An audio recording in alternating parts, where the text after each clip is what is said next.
Growing up, I used to have a little book that I would write in each year what I wanted to be when I grew up. And for the first couple years, I wrote policeman or fireman. It was what was offered. There were like 6 options that were offered to me, and so I would choose one of them.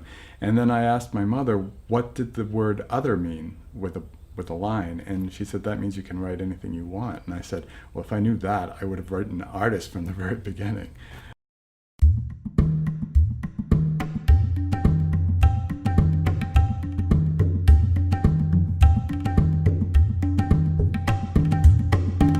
It was something that I've always wanted, to be an artist, and I've always drawn and done art, and it's always been something important to me.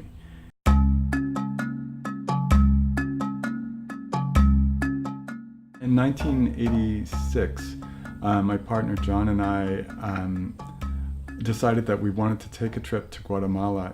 We wanted to go there and do something that was going to contribute to a community there. We didn't want to just go as tourists. We wanted to participate somehow in trying to improve in a small way the situation there, in a very small way. In the 1980s, Guatemala was a really difficult place to be, and there were so many massacres, and 400 villages were destroyed in that time period. We decided to do an exhibit of my drawings, color drawings, that focused on the problems in Guatemala and also the beauty there.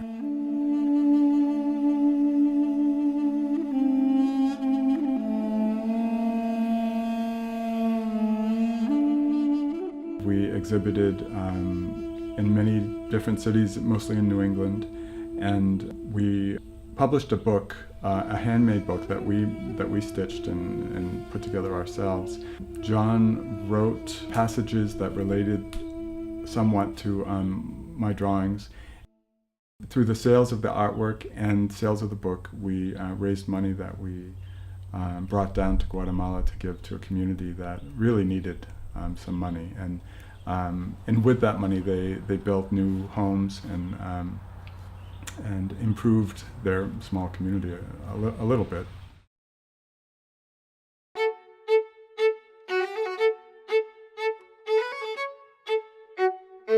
I took a printmaking class in San Francisco, and there in the class I saw my first reproduction of a mezzotint in a book, and I knew when I saw that reproduction that that was the kind of work that I wanted to do.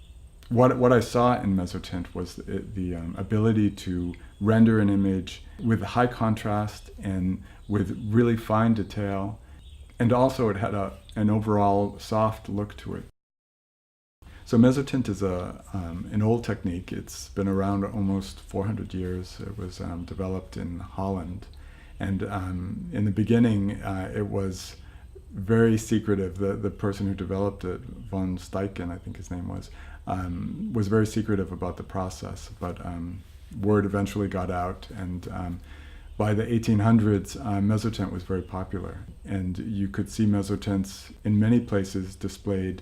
It was the primary source of reproduction of paintings, and photography came about and really replaced mezzotint as a reproductive technique.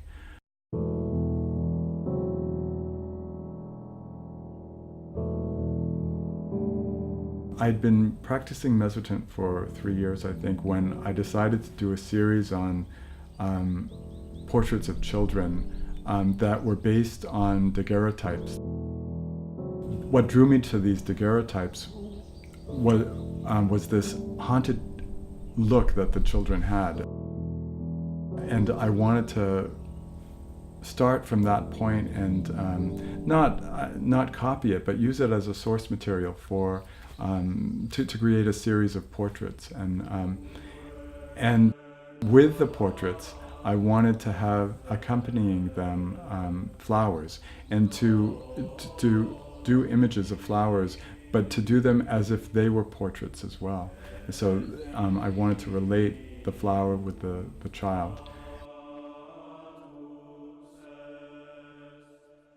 I chose very bright colors, and I, I, I dressed the children in medieval garb, and I think mostly because I thought that medieval garb was the most colorful and flamboyant design, and it reflected a lot of the qualities of a flower.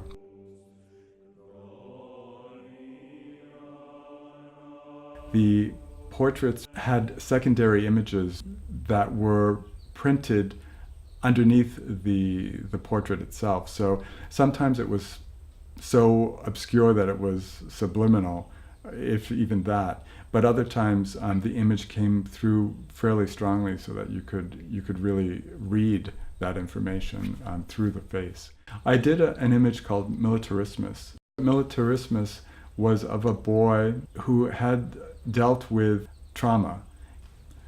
The underlying image to this portrait was based on a drawing that a Salvadoran child did.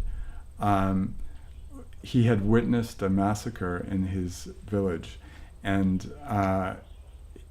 he had witnessed helicopters dropping bombs and people being gunned down by machine guns. And he drew this for a therapist. I found the drawing really moving, and I wanted to incorporate that somehow. And so I basically copied the child's drawing and used that as a secondary imagery in that portrait.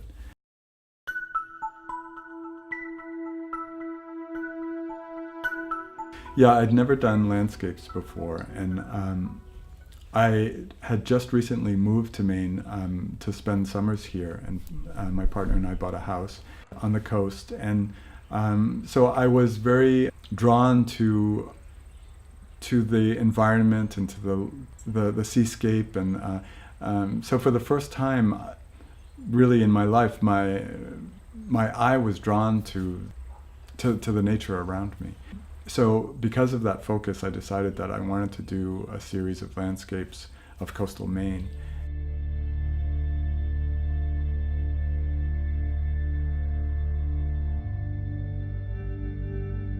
With this series, not only did I use multiple plates, as in my previous series, but I also printed on colored paper that was glued onto the white paper. It's a technique called chincolé. This technique allowed me to have an underlying color scheme that unifies the series as a series. And I was going for an arts and crafts look, very tranquil scenes with a palette that was very soft.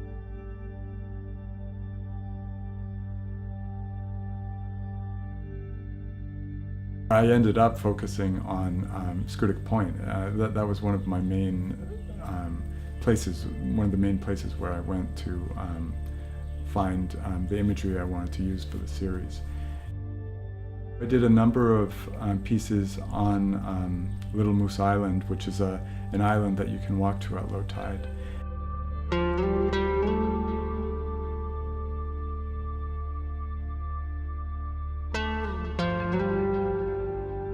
It's a magical place with just beautiful raw, a beautiful raw quality to the land and to the water. I did preliminary sketches with each landscape, and I did simply outlines of the image with notes on the drawing, on the sketch. So really, I created a new scene, not quite the scene I saw, but the scene that made sense to me aesthetically. And so the imagery really, I think in the end, is quite different from what I saw. Maybe it's an idealized image of what I saw.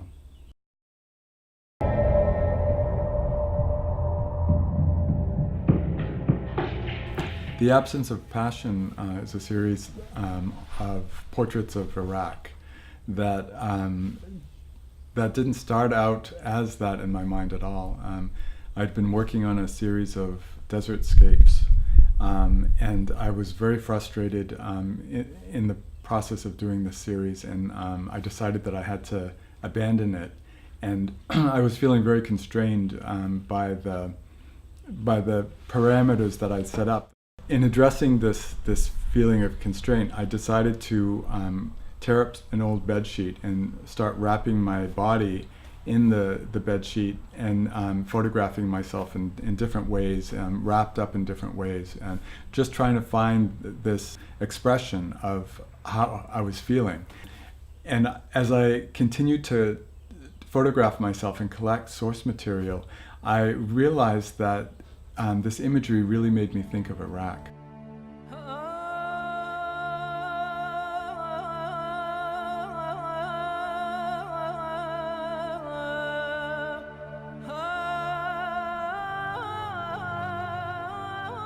It's a world of hidden faces, veiled faces, and also trauma with the war happening. And I thought these portraits paralleled life and strife in Iraq.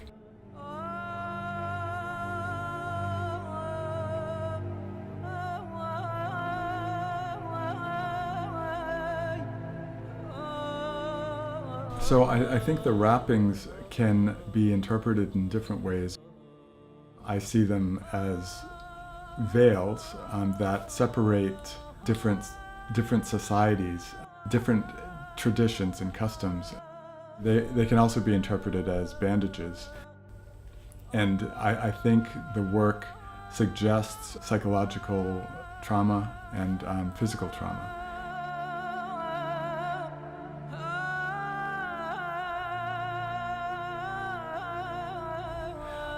I think this work is an example of something coming out unexpectedly.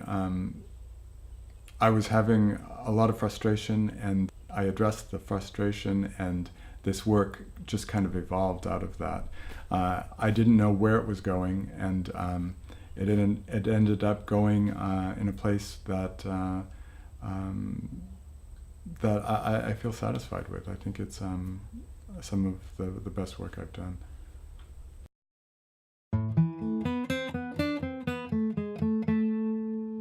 I never thought that I would do anything aside from mezzotint as an art medium, but I realized at some point that I needed to be more spontaneous in my work. It's something I'd never done. I'd never done abstract work, and so going into wax painting really gave me the freedom to explore these issues.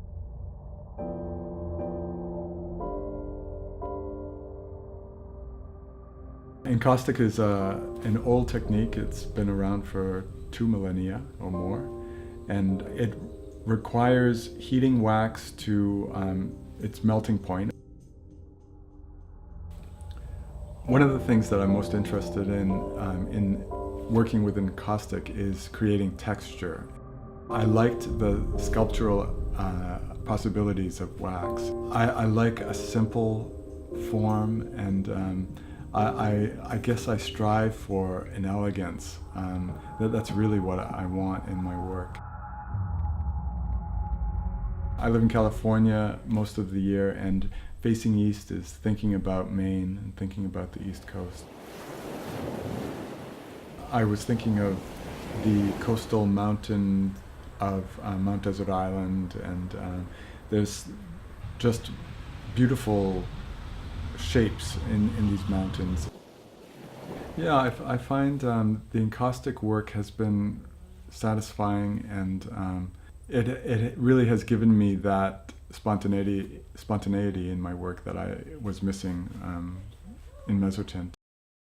I want to move on to some other type of expression in my art, and I'm thinking now of going into painting with acrylic on unstretched canvas and stitching different panels together to form a kind of tapestry.